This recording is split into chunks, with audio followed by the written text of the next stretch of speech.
তো বন্ধুরা, আজকে আমাদের আলোচ্য যে টপিক সেটা হচ্ছে টিচিং গ্রামার অ্যান্ড অ্যাপ্রোচ।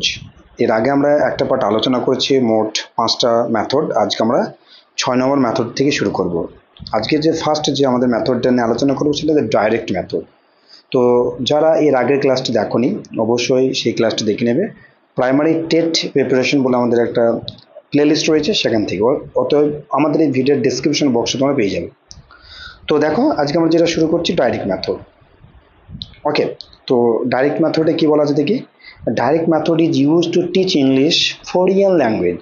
ঠিক আছে, অর্থাৎ বিদেশি যে ভাষা সেটাকে আমাদেরকে শেখার জন্য এই মেথডটা আমরা ব্যবহার করি directly without using the mother tongue.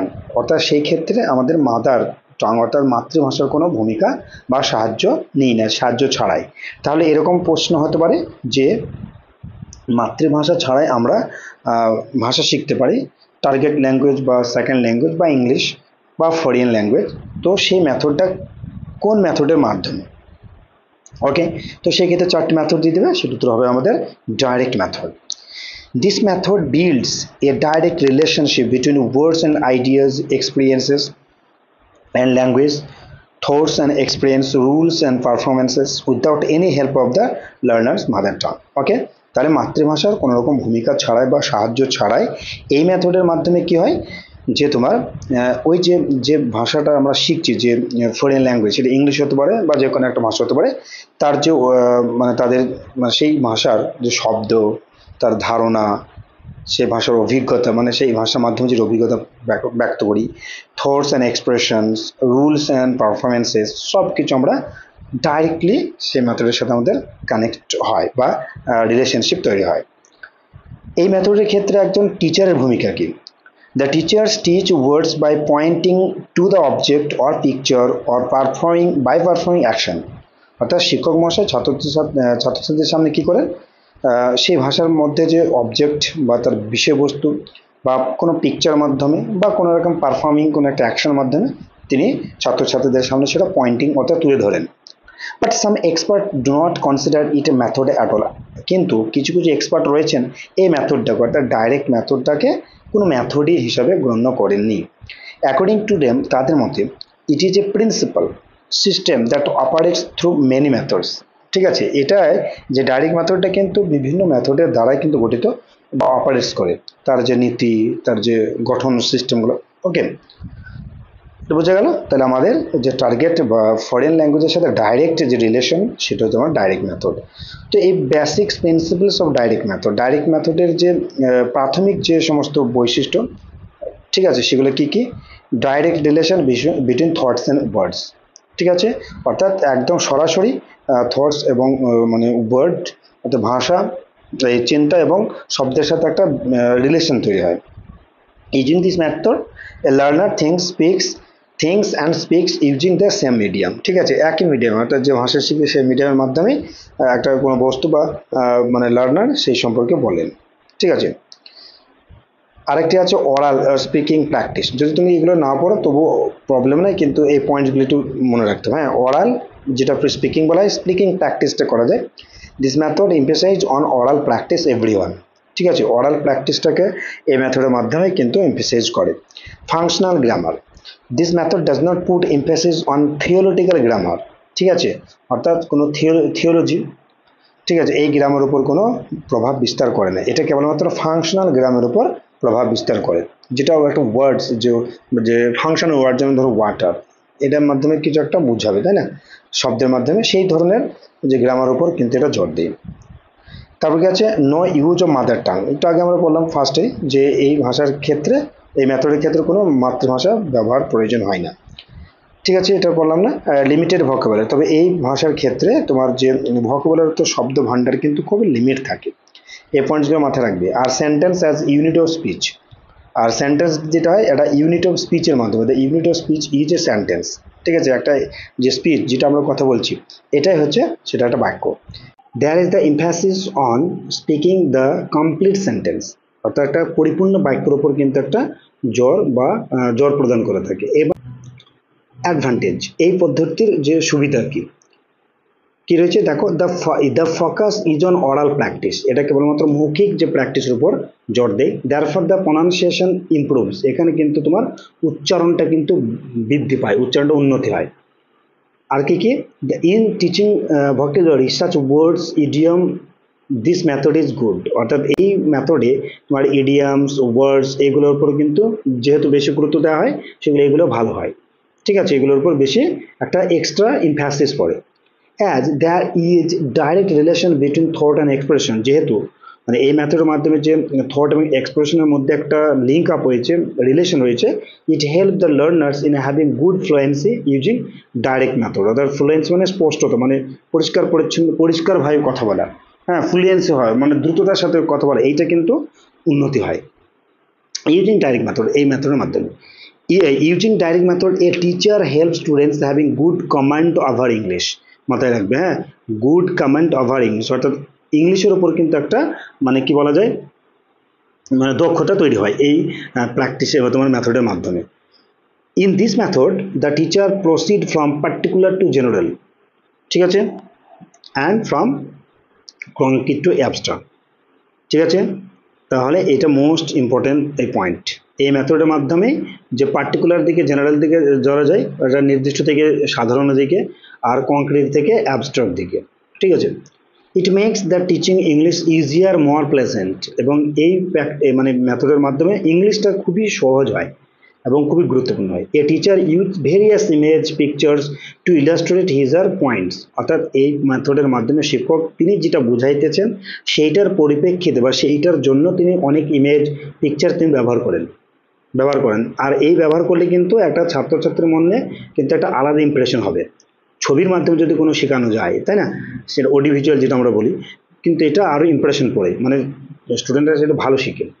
This method creates the suitable environment of learning English language, এবং এটা হচ্ছে ইংরেজি যে শেখার একটা সুইটেবল পরিবেশ তৈরি করে। As the unit of speech in direct method is a sentence, অর্থাৎ ডাইরেক্ট মেথড একটা ইউনিটের স্পিচটা যেহেতু একটা বাক্য, students learn to speak complete sentence without any hesitation, আর এই ক্ষেত্রে কোনো রকম দ্বিধা ছাড়াই একজন মানে শিক্ষার্থী এই কমপ্লিট সেন্টেন্স এটা শিখতে পারে। So that great confidence with command over good English, এবং ইংলিশের প্রতি তাদের একটা কনফিডেন্স তৈরি হয়ে যায় এই ডাইরেক্ট মেথডের মাধ্যমে। এবার এই মেথডের কি অসুবিধা রয়েছে দেখো, owing to over emphasis on oral practice, যেহেতু অরাল প্র্যাকটিসের উপর বেশি গুরুত্ব প্রদান করা হয়, the other skills namely reading writing ignored at the great extent, তাহলে সেই ক্ষেত্রে তোমার স্পিকিংয়ের উপর যেহেতু তোমার জোর দেওয়া হয়েছে, সেই ক্ষেত্রে রিডিং রাইটিংয়ের যে স্কিলগুলো সেগুলো কিন্তু তোমার কি হয়, সেটা মানে সেটা লেগ বিহাইন্ড হয়ে যায়, অর্থাৎ সেগুলোর উপর বেশি উন্নতি হয় না, ডেভেলপড হয় না। Number two, average and below average students, মানে যারা একদম অ্যাভারেজ গড় এবং তার থেকে নিম্নমানের students, specially from rural background, মানে বিশেষ করে যে গ্রাম্য এলাকা থেকে বিলং করে, find difficult to grasp the things taught via this method, এবং তাহলে ওই সমস্ত স্টুডেন্টদের ক্ষেত্রে তাদের ভিতরে একটা গ্যাপ তৈরি হয়ে যায়, ঠিক আছে, এবং এই যে মেথডের মাধ্যমে যেটা শেখা, ঠিক আছে। এটা ম্যাক্সিমাম যারা কিন্তু আরবান এরিয়া, মানে যারা তোমার শহরের স্টুডেন্টস এবং যারা ইংলিশের উপর বেশি দক্ষতা তাদের ক্ষেত্রে এই মেথডটা মানে ফলপ্রসূ হয়। This is an expensive method as the teacher is to use some aids for teaching, আর এটা হচ্ছে খুবই ব্যয়বহুল একটা পদ্ধতি এই মেথডটা, যেহেতু এখানে কিছু তোমার এইডস টিচিং অর্থাৎ টিচিং ম্যাটেরিয়াল কিন্তু এখানে ইউজ করতে হয়। For this method, competent teachers must be there. এটা এখানে কিন্তু একটা নিখুঁত মানে যারা পারে মানে দক্ষ শিক্ষক এখানে দরকার। But there is the dearth of good English teachers in the country, কিন্তু এই ক্ষেত্রে ডার্থ মানে অভাব, এই ধরনের শিক্ষক কিন্তু আমাদের বিশেষ করে আমাদের দেশে অভাব রয়েছে। Incompetence teacher can use this method successfully, আর যারা অপারদর্শী, যারা প্রশিক্ষণপ্রাপ্ত নয়, বিশেষ করে এই মেথডের মাধ্যমে যারা প্রশিক্ষণপ্রাপ্ত নয় বা প্রশিক্ষণপ্রাপ্ত হলেও কিন্তু ওই মেথড সম্পর্কে তত ওয়াকিবহাল নাই, সেই সমস্ত টিচাররাই কিন্তু এই মেথডটাই মানে এই মেথডের মাধ্যমে শিক্ষার্থীদের শিক্ষা দিয়ে যাচ্ছে। In the early stage of learning, অর্থাৎ শিক্ষার একদম প্রাথমিক পর্যায়ে, this method is completely unsuccessful, ঠিক আছে, এটা কিন্তু সফলতা করতে পারে না প্রাথমিক দিকে। The background The background at home must also be foreign language friendly for this method. আর একটু আগে বললাম যে বিশেষ করে শহরে বা যারা ইংরেজির উপর বেশি দক্ষ তাদের ক্ষেত্রে এই মেথডটা উপযুক্ত। The students whose parents can speak English will get more benefit from this method. বোঝা গেল? আশা করি বুঝতে পেরেছো। অর্থাৎ যার প্যারেন্টস ইংলিশে কথা বলতে পারে তারাই কিন্তু এই মেথডটা সপক্ষে বেশি মানে লাভবান হয়। Despite its shortcomings, despite মানে সত্ত্বেও, shortcomings মানে ত্রুটি, এই মানে এতটা বা অসুবিধা বা ত্রুটি থাকা সত্ত্বেও দিস মেথড ইজ গুড, এটাই হচ্ছে ভালো method, but the teacher must be able to modify it for the benefit of the whole class.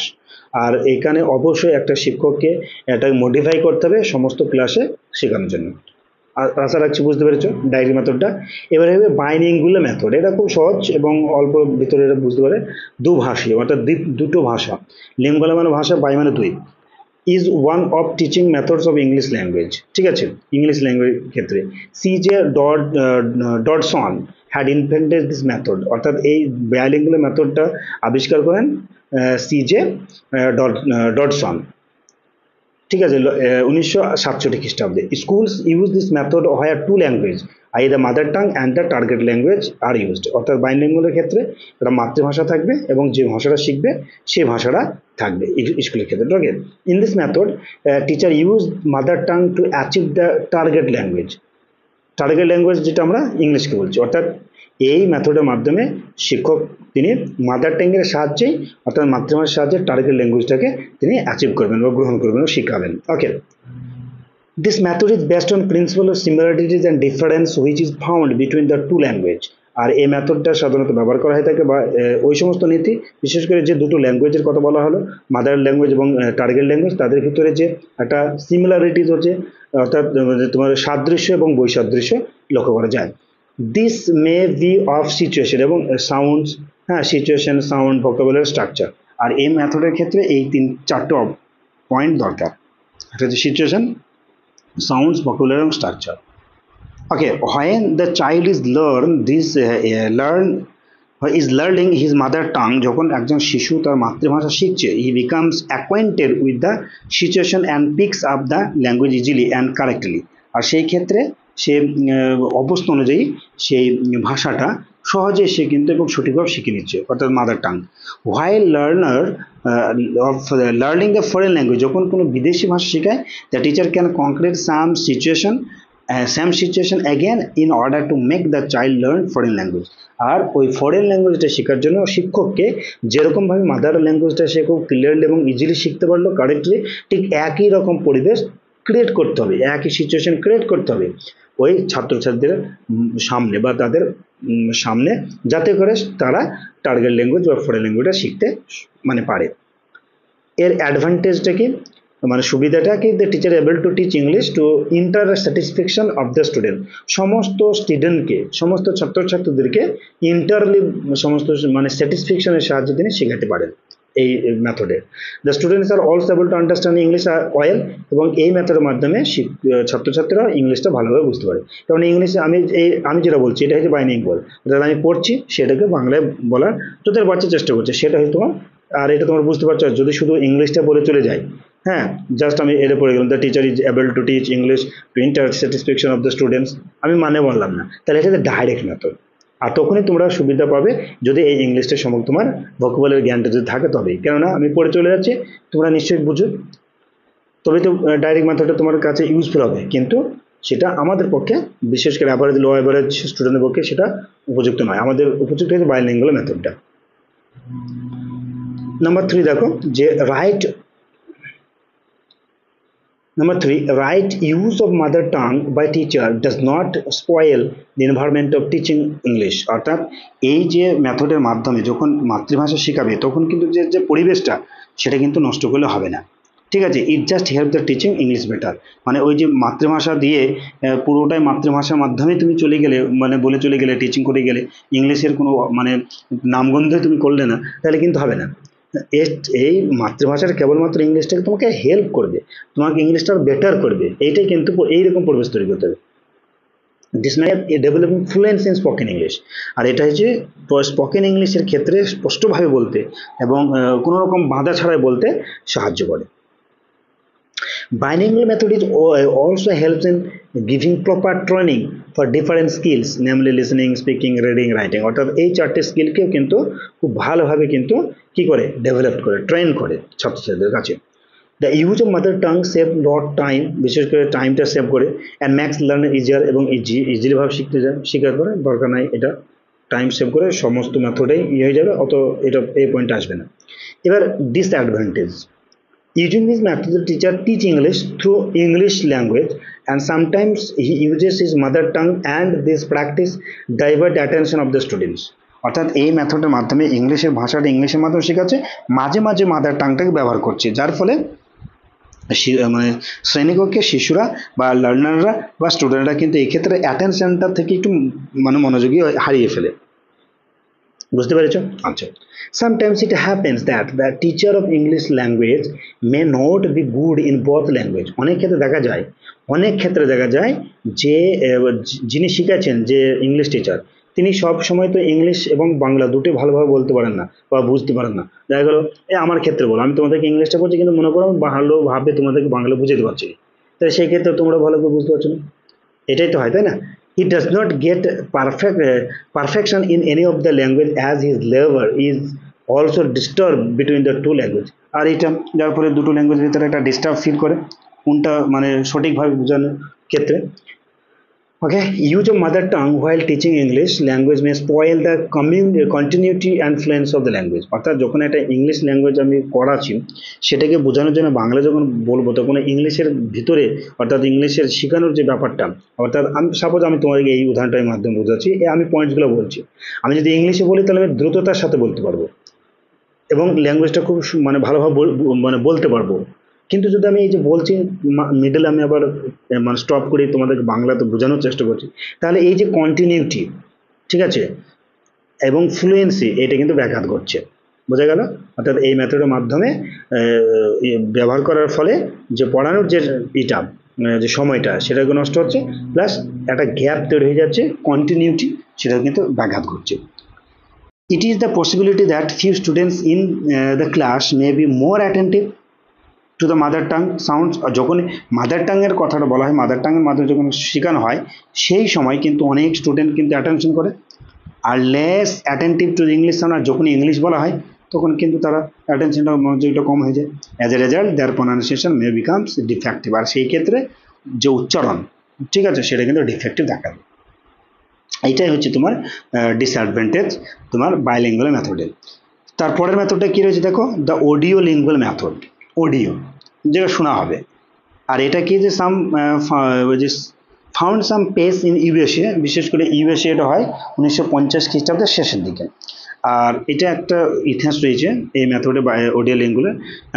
The two world ওয়ার্স, যখন দুটো মানে বিশ্বযুদ্ধ হয়, প্রথম এবং সেকেন্ড যখন বিশ্বযুদ্ধ হয়, যে হয়েছিল caused innovations in the approach in the teaching English as and second language. আর সেই ক্ষেত্রে কিন্তু ইংলিশটাকে সেকেন্ড ল্যাঙ্গুয়েজ হিসেবে ব্যবহার করা হয় বেশি, স্পেশালি ইউনাইটেড স্টেটে। আর তখনই কিন্তু অডিও লিঙ্গুয়াল মানে মেথডটা আসে। আর this innovation were kind of modifications in the direct method. আর এটা ডাইরেক্ট মেথড থেকে কিন্তু মডিফিকেশন করে অডিও লিঙ্গুয়াল মেথডটা করা হয়। তাহলে এটাও একটা পয়েন্ট মনে রাখবে যে ডাইরেক্ট মেথড থেকেই কিন্তু অডিও লিঙ্গুয়াল মেথডের উৎপত্তি। With the entry of the US into the Second World War, language teaching underwent a further change owing to the new needs and objectives। এবার সেই ক্ষেত্রে কিন্তু এই নতুন যে প্রয়োজনীয়তা, দ্বিতীয় ভাষা হিসাবে যার ইংলিশের প্রয়োজনীয়তা এবং তার উদ্দেশ্যের উপর নির্ভর করে এই তোমার ভাষা শিক্ষার ক্ষেত্রে এটা টিচিংটা করা হয় অডিও লিঙ্গুয়ালটা বেশি করে। এর যে ফিচার্সটা কি, the teacher treat all four skills especially teach them separately। চারটে স্কিল এখানে ব্যবহার করা হয় অডিও লিঙ্গুয়ালের ক্ষেত্রে।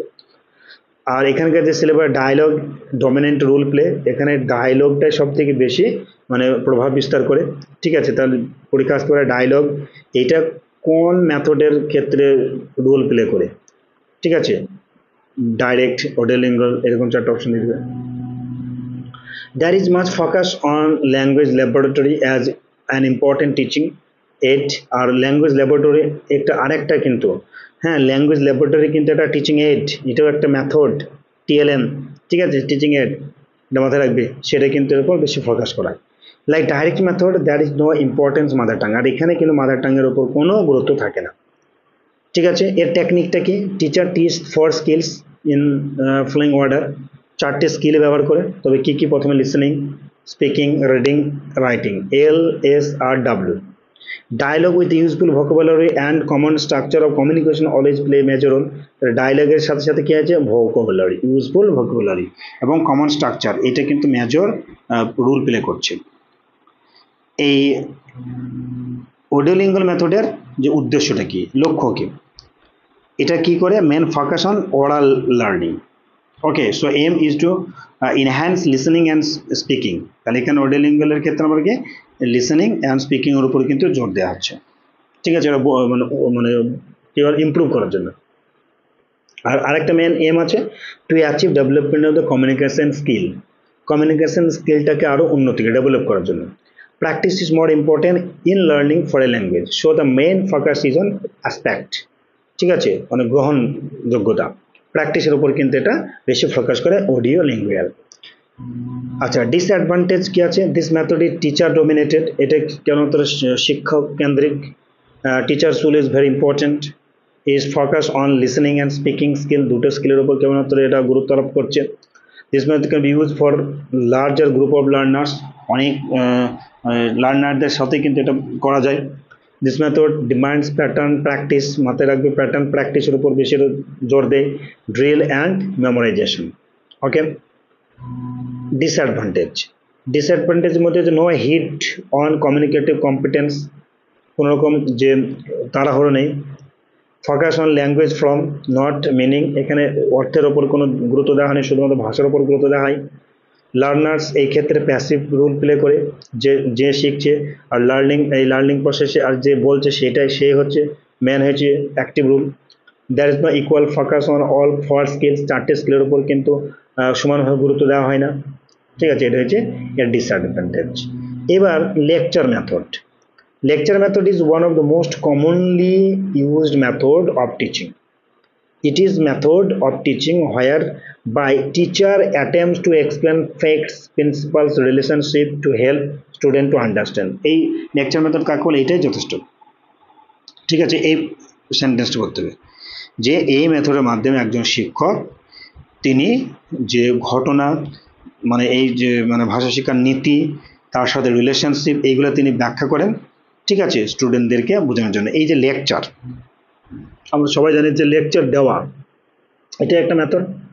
ঠিক আছে, শিক্ষকরা লেকচার দিচ্ছেন ক্লাসে, এটা একটা মেথড, যে মেথডে পড়ানো। কমিউনিকেশন মেথড, যোগাযোগ মাধ্যম। এই মেথডের ক্ষেত্রে teaching makes learner confident to communicate effectively, অর্থাৎ এই কমিউনিকেশনের মাধ্যমে একজন শিক্ষার্থীকে তার যে কমিউনিকেট করা, যোগাযোগের ব্যাপার প্রতি একটা কনফিডেন্ট তৈরি করে এই মেথডটা, বা involving them in real communication, অর্থাৎ প্রকৃত যে কমিউনিকেশন এর উপর ইনভলভ থেকে। It highlights the importance of real communication of learning take place rather than emphasize the writing skill and a grammatical aspect of communication. অর্থাৎ গ্রামাটিক্যালের ক্ষেত্রে যে গ্রামাটিক্যাল অ্যাসপেক্ট, এর আগে ডিরেক্ট ইনডাইরেক্টে পড়ে আসলাম, এবং রাইটিং স্কিলের উপর জোর দেওয়া চাইতে মূল যে ঘটনা, অর্থাৎ রিয়েল মানে যে প্রকৃত যে তোমার যে কমিউনিকেশন ফেস টু ফেস, এইটার উপর বেশি জোর দেয়। এটা হচ্ছে কমিউনিকেশন মেথড। তাহলে এই যে দুটো পার্থক্য এর মধ্যে রয়েছে, এই থেকেই পয়েন্টস হিসাবে তোমার প্রশ্ন চলে আসবে। আর একটা গুরুত্বপূর্ণ মেথড হচ্ছে স্ট্রাকচারাল অ্যাপ্রোচ। যেটাই মেথড সেটাই অ্যাপ্রোচ। ওকে, স্ট্রাকচারাল অ্যাপ্রোচটা কি? এই যে ল্যাঙ্গুয়েজ টুল, এটাও একটা ল্যাঙ্গুয়েজের একটা টুল রয়েছে, এটা টুল, হ্যাঁ, এর উপাদান। That help learners two master the structure or pattern sentence. এটাই কিন্তু পরীক্ষায় সিটেট এসেছিল, জাস্ট যে কোন স্ট্রাকচার বা কোন মেথডটাই একটা শিক্ষার্থীদের সেন্টেন্সের ক্ষেত্রে স্ট্রাকচার প্যাটার্নকে উপর বেশি মাস্টার করে বা মানে তোমার নির্ভর করে বা গুরুত্ব আরোপ করে, সেটা স্ট্রাকচারাল অ্যাপ্রোচ। তাহলে এই স্ট্রাকচার অর প্যাটার্ন সেন্টেন্স, এই পয়েন্টটা মাথায় রাখবে। স্ট্রাকচার যদি দেখো, স্ট্রাকচার মানে স্ট্রাকচার চলে আসছে, এই স্ট্রাকচারের প্যাটার্ন সেটা মানে তো স্ট্রাকচার। তাহলে এই দুটো যে মেথড সেটাই তোমার structural method. It improves the fundamental skill of language learning, অর্থাৎ ল্যাঙ্গুয়েজ লার্নিংয়ের জন্য যে প্রকৃত মূল যে তোমার স্কিল রয়েছে চারটি, LSRW, এইটার ওপর কিন্তু এটা ইমপ্রুভ করে। And correct the learners speech habit, এবং শিক্ষার্থীদের যে স্পিচ অর্থাৎ বলার যে মানে হ্যাবিট অভ্যাস সেটা কিন্তু সঠিক করে। ওকে, এই মেথডটাকে আরেকটা বলা হয় এরওয়াল ওরাল। ঠিক আছে, aural oral method. It takes its root in direct method. এটা কিন্তু ডাইরেক্ট মেথড থেকে উৎপত্তি। Okay, where form or structures is given more importance, যেখানে ফর্ম বা স্ট্রাকচারের উপর বেশি গুরুত্ব দেয় মিনিং অফ দ্য ল্যাঙ্গুয়েজ, অর্থাৎ ভাষার গঠনের উপর বেশি গুরুত্ব দেয় তার অর্থ পরিবর্তে। A structure is selected in according to these four principles. এই চারটি প্রিন্সিপালের উপর কিন্তু স্ট্রাকচার অর্থাৎ স্ট্রাকচারের মেথডটা নির্ভর করে। একটি কি টিচাবিলিটি মানে শেখার যে মানে অ্যাবিলিটি দক্ষতা, productivity, simplicity and its usefulness. ঠিক আছে, এই চারটে বৈশিষ্ট্যের উপর বা প্রিন্সিপাল নীতির উপর কিন্তু স্ট্রাকচারাল মেথডটা নির্ভরশীল করে। Structural approach consists of selecting and grading the structure of language. Important, ঠিক আছে, বুঝা গেল? স্ট্রাকচারাল অ্যাপ্রোচ কনসিস্ট, এটা গঠিত হয় কিসের দ্বারা, কি দ্বারা? সিলেক্টিং অ্যান্ড গ্রেডিং, গ্রেড করা structure of language. Of course words are also selected, এখানে শুধুমাত্র ল্যাঙ্গুয়েজ নয়, শব্দও কিন্তু সিলেক্ট করা হয় অ্যান্ড গ্রেডেড করা হয়। But the main emphasis is put on teaching students command over structure. এখানে কিন্তু স্ট্রাকচার অর্থাৎ একটা সেন্টেন্সের যে গঠন, সে গঠন অর্থাৎ সেই স্ট্রাকচারের উপর কিন্তু বেশি ফোকাস বা জোর দিচ্ছে। This is the structural method. আমি আশা রাখছি এই প্রশ্ন যদি আসে তোমরা পারবে, কেন স্ট্রাকচারের শব্দটা থাকবে, আর স্ট্রাকচার থাকায় সেটা হচ্ছে তোমার স্ট্রাকচারাল মেথড। এর কি পয়েন্টস কি কি রয়েছে, কি কি গুরুত্বপূর্ণ পয়েন্টস রয়েছে দেখে নিই। The descriptive approach gives more importance to speech only without reference meaning. এখানে স্পিচের উপর বেশি গুরুত্ব দেওয়া হয়েছে কোনো রকম মিনিং ছাড়া। It is language approach that gives priority to, ঠিক আছে, আর এই যে ল্যাঙ্গুয়েজ অ্যাপ্রোচ আমাদের কি গুরুত্ব দেয়? পিপলস অ্যাক্টিভিটি, পিপলস মানে শিক্ষার্থী, সে মানে ছাত্রছাত্রীদের অ্যাক্টিভিটির উপর বেশি গুরুত্ব দেয়। স্পোকেন ল্যাঙ্গুয়েজের উপর, মাল্টি স্কিল অ্যাপ্রোচ, ঠিক আছে, মাল্টি স্কিল যতটা স্কিল রয়েছে। সিচুয়েশনাল টিচিং অর্থাৎ যে পরিস্থিতি অনুযায়ী শিক্ষা। ফর্মিং ল্যাঙ্গুয়েজ হ্যাবিট অর্থাৎ ভাষা যে গঠন করা, যে এই কটার উপর কিন্তু বেশি ফোকাস করে, গুরুত্ব দেয়। This method highlights the importance of teaching structure by creating situation. A teacher must have mastery over basic structure, অর্থাৎ যে শব্দ মানে বাক্যের যে গঠন, সিচুয়েশন বেস যে স্ট্রাকচার, সেটা কিন্তু এটা গঠন করে। For teaching students for skill LSRW, this method is very effective. অর্থাৎ এই যে LSRWর ক্ষেত্রে, শিক্ষার ক্ষেত্রে এই মেথডটা বেশি বেশি এফেক্টিভ। সেটা কি? Structural method. In the structural approach, materials were sequenced in order of increased difficulty of grammatical and lexical form. Lexical এবং গ্রামাটিক্যাল যে ফর্মের চাইতে, যেটা তোমার মেটেরিয়ালসকে, যে মেটেরিয়ালস রয়েছে সিকোয়েন্স শব্দের মানে সেন্টেন্সের মেটেরিয়াল, সেটাকে বেশি ইনক্রিজ করে। আর সেটা সিকোয়েন্স অর্থাৎ পরপর একটার পর একটার কিন্তু সেটা, আর পরপর মানে তো স্ট্রাকচার, তাই না, গঠন। এটা কিন্তু এই স্ট্রাকচার অ্যাপ্রোচে বেশি লক্ষ্য করা যায়।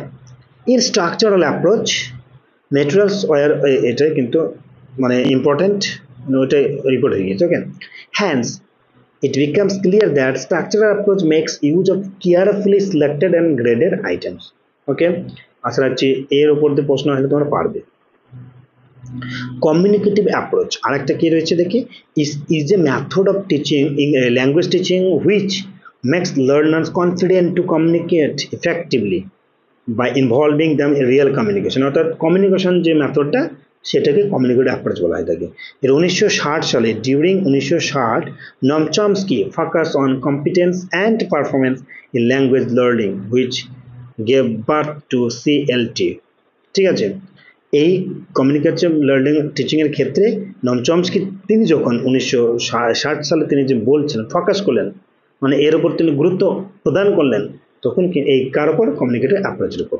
ওকে, in 1970, linguists Michael Halliday and Dale Hymes laid down the conceptual foundation of CLT মানে for CLT। ঠিক আছে, এর উপর কিন্তু এটা হচ্ছে CLT মানে কমিউনিকেটিভ ল্যাঙ্গুয়েজ টিচিং। ঠিক আছে, এই 1970 সালে লিঙ্গুইস্টিক মাইকেল হ্যালিডে এবং ডেল হ্যামস কিন্তু এটার উপর তিনি গুরুত্বটা বিরূপ প্রদান করলেন, অর্থাৎ গুরুত্বটা আস্তে আস্তে কমিয়ে দিলেন। ঠিক আছে, ডাউন হলে কনসেপচুয়ালটাকে, আর নর্ম চার্মসকে কিন্তু এটাকে বর্ধিত করলেন। Communicative language teaching sprang to popularity in 1970 due to the failure conventional language teaching method. এটা কিন্তু ফেলিওর হয়ে গেল কিসের জন্য? কনভেনশনাল ল্যাঙ্গুয়েজ টিচিং মেথডের জন্য, গতানুগতিক যে শিক্ষা। And the rise in demand for society for effective language learning. আর এটা পরবর্তীকালে এটা ইফেক্টিভ ল্যাঙ্গুয়েজ লার্নিং পরিণত হলো। এর জন্য কি কি ইম্পর্টেন্ট কি নোটস রয়েছে পয়েন্ট দেখে।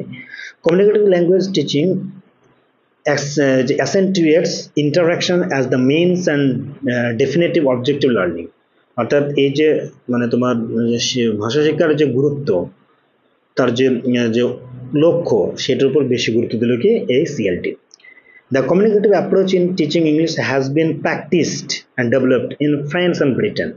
ফ্রান্স এবং ব্রিটেনে কিন্তু এটা ডেভেলপড হয়েছিল প্রথমের দিকে। CLT learn, অর্থাৎ the language learners in CLT learn and practice English through interaction with one another and teacher। অর্থাৎ এই মাধ্যমে দেখো কমিউনিকেটিভ মানে কি, কারোর সাথে যোগাযোগের মাধ্যম, তাই এখানে শিক্ষক এবং অন্যান্যদের যোগাযোগের ইন্টারাকশনের মাধ্যমে কিন্তু এটা শেখা হচ্ছে। আর এখানে পার্সোনাল এক্সপিরিয়েন্সটাকে উইথ পিয়ার্স, অর্থাৎ মানে বন্ধুদের মাধ্যমে, ঠিক আছে। টিচার্স টিচ টপিকস যে এবং এনকারেজ করছেন স্কিলগুলোকে আরও ভেরিয়াস সিচুয়েশনে রিলেট করার জন্য। আর most important goal of CLT to enable the learners to, সবথেকে গুরুত্বপূর্ণ যে পদক্ষেপ বা গোল লক্ষ্য সিএলটির ক্ষেত্রে কি, এরা শিক্ষার্থীদের কী করে to communicate in target language. This approach does not use text book to teach English. এখানে টেক্সট বুক কিন্তু ব্যবহার করা হচ্ছে না।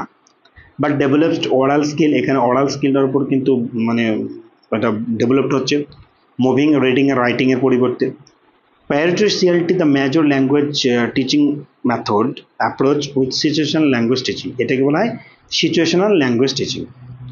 This method gave less important to direct communication। Direct কমিউনিকেশনের উপরে কিন্তু এটা ইম্পর্টেন্টটা গুরুত্বটা কম করে।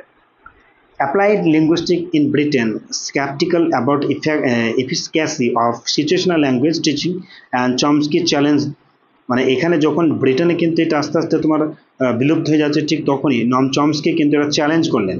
চ্যালেঞ্জ করে কি হচ্ছে, the structural theories of language and stated that those theories war unable to explain diversity that exist in actual communication.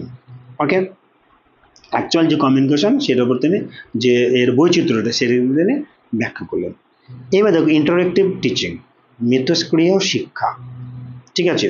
সমস্ত সিচুয়েশন আমরা যে অ্যাপ্রোচগুলো পড়লাম, মেথডগুলো পড়লাম, এইবার এর মিথস্ক্রিয়ার সমস্ত অ্যাপ্রোচের মাধ্যমে কি বোঝাতে চাইছে সেটা আমরা দেখবো। অ্যানাদার মেথড, এটাও কিন্তু একটা মেথড, হ্যাঁ, এবং এই মেথডের বৈশিষ্ট্য কি আমরা দেখবো। দেখো another method of teaching grammar is to incorporate interactivity into lessons. অর্থাৎ যে লেসন অর্থাৎ অনুশীলন বা শিক্ষা, তার ক্ষেত্রে একটা মিথস্ক্রিয়া তৈরি করছে এমন একটা টিচিং মেথড, সেটা হচ্ছে interactive teaching. Using game to teach grammar not only engage students but also help them to remember what they have learned। যে এই মেথডে কেবলমাত্র এটা খেলা নয়, মানে খেলার মাধ্যমে শেখা তা নয়, অর্থাৎ স্টুডেন্টরা যে গ্রামারটার উপর তারা মানে টিচিং মেথডের উপর তারা এই টার্গেট ল্যাঙ্গুয়েজের উপর তারা এনগেজ হচ্ছে, সেটাকে আরও বেশি করে তাদেরকে এনগেজ করা এবং সেটা ভালোভাবে বুঝতে সক্ষম করা এই মেথডের মাধ্যমে। দিস মেথড অ্যালাউ টিচার্স, এবং এই মেথডে শিক্ষকদেরকে কি অ্যালাউ করছে to tailor the lessons to the different learning style students. অর্থাৎ স্টুডেন্টদের কাছে একজন শিক্ষক যে শিক্ষা দিচ্ছেন, যে লেসনটা তিনি পাঠ করাচ্ছেন, শিখাচ্ছেন, সেটা তিনি বিভিন্ন স্টাইলে স্টুডেন্টদের সামনে তিনি উপস্থাপন করতে পারেন। এই প্রায়োরিটি, এই তোমার ছাড় কিন্তু এই মেথডটা দিচ্ছেন, ঠিক আছে। অর্থাৎ বিভিন্নভাবে কিন্তু একটা টিচার বিভিন্ন স্টাইলে তার স্টুডেন্টদেরকে সে শিক্ষা দিতে পারে মেথডের মাধ্যমে। ফর ইনস্ট্যান্স, উদাহরণস্বরূপ কি, students can be given a larger flash card with a word on it. অর্থাৎ বড় একটা ফ্ল্যাশ কার্ডে সেটা ওয়ার্ড করে লেখা হল, and the student must physically arrange themselves into proper sentence, এবং সেগুলো দেখবে, দেখার পর ছাত্রছাত্রীরা একটা নতুন সেন্টেন্স কিন্তু এটা তারা তৈরি করবে। Other games can include word puzzles to fun online quizzes. আর অন্যান্য যে প্রসেস সেটা যে তোমার একটা ফান করবে, একটা পাজল তৈরি করবে, অর্থাৎ যে ওয়ার্ড দেখে তোমার সেন্টেন্স তৈরি করা, এটা কিন্তু ইন্টারেক্টিভ মেথডের মাধ্যমে তৈরি হয়। ঠিক আছে, over the years many methods have been developed। ঠিক আছে, অর্থাৎ বছরের পর বছর অনেক মেথড কিন্তু ডেভেলপড হয়েছে গ্রামার শেখার ক্ষেত্রে। ঠিক আছে, অ্যাবান্ডেন্ট সেটা আবার কিছু মেথড আবার বাতিলও হয়েছে, আর কম্বাইন্ড আবার কিছু ম্যাচিং করা হয়েছে। All with the same goal is mind, প্রত্যেকটার কিন্তু একটাই লক্ষ্য, কি teaching students how to communicate effectively, যে একজন শিক্ষার্থী কিভাবে তারা কমিউনিকেটটা খুব ভালোভাবে করবে, and understand how to use the English language, এবং ইংলিশ ল্যাঙ্গুয়েজটা কিভাবে ভালোভাবে শিখতে পারে, এটাই কিন্তু প্রত্যেকটা মেথডেরই কিন্তু মূল goal. Because of grammatical complexity of English, each method has its pros and cons. প্রত্যেকটা তোমার মানে এই যে গ্রামাটিক্যাল যে কমপ্লেক্সিটির কারণে হ্যাঁ প্রত্যেকটা মেথডের কিন্তু ভালো মন্দ রয়েছে। Some lessons are less likely to be remembered, কিছু লেসন্স আছে সেগুলো খুব অল্প মনে রাখলেই হয়, while others may require more in depth explanation and practice, এবং কিছু মেথড বা কিছু প্রসেস আছে যেগুলো গভীর মনোযোগ দিতে হয় এবং তারপর বেশি প্র্যাকটিস করতে হয়। Regardless of how grammar is taught, যাই হোক যেভাবে গ্রামারটা আমাদের শিখতে হবে। A well rounded understanding English grammar is the most important factor in improving the literacy of students. অর্থাৎ একটা ভাষার যে একটা সাহিত্যের স্টুডেন্টদেরকে যে তোমার মূল যে ফ্যাক্টর ইমপ্রুভিং করা গ্রামার ক্ষেত্রে, সেটা কিন্তু শিখতে হবে সে যেভাবেই হোক। ঠিক আছে,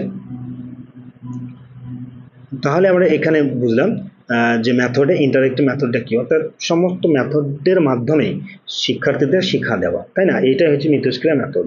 তো বন্ধুরা আজকে আমরা এই ভিডিওতে বা এই ক্লাসে আমরা মেথড সম্পর্কে যে বাকি যে সারটা ছিল সেটা আলোচনা করলাম। তাহলে আমাদের রুল অফ গ্রামার এবং তার সাথে সাথে যে তোমার টিচিং মেথডস, অ্যাপ্রোচ এবং টেকনিক, ইংলিশ যে প্যাডাগজির যে আমাদের সিলেবাস ছিল সেটা কমপ্লিট হলো। পরবর্তীতে আমরা দেখি আরেকটা টপিক নিয়ে তোমাদের সাথে অবশ্যই দেখা হবে। তো যদি কেউ এই ভিডিওটি নতুন দেখো তো তোমাদের কাছে রিকোয়েস্ট থাকবে আমাদের এই চ্যানেলটিকে তোমরা সাবস্ক্রাইব রাখো। আর প্রতিদিন তোমরা সমস্ত সাবজেক্টের, ঠিক আছে, সমস্ত সাবজেক্টের, বিশেষ করে আমরা এখন 3টে সাবজেক্টের উপর বেশি জোর দিচ্ছি, ইংলিশ, পরিবেশ এবং ম্যাথের প্যাডাগজি। তোমাদেরকে প্রতিটা সাবজেক্টের টপিক ধরে ধরে করাবো এবং প্রতিদিন তোমরা 4:30টায় এই ডিটেলস ক্লাস পাবে এবং 5টার দিকে এমসিকিউ ক্লাস তোমরা পাবে। ঠিক আছে, এবং পূজার ছুটিতে সেটা কিন্তু আমরা বাড়াবো, যাতে করে তোমাদের 10 যে ডিসেম্বর পরীক্ষা আমরা নভেম্বরের মধ্যে সমস্ত কিছু কমপ্লিট করে দেবো, এটা আমাদের টার্গেট রয়েছে। তো সেই জন্য তোমাদের কাছে একটাই রিকোয়েস্ট থাকবে, আমাদের এই ভিডিওগুলো বেশি বেশি করে তোমরা শেয়ার করো। ভিউজ খুব কম হচ্ছে, সে যে কোনো কারণে হোক, যাই হোক তোমরা অবশ্যই আমাদের সাথে থাকবে, আমি তোমাদের সাথে আছি। তো সকল ভালো থাকবে, সুস্থ থাকবে।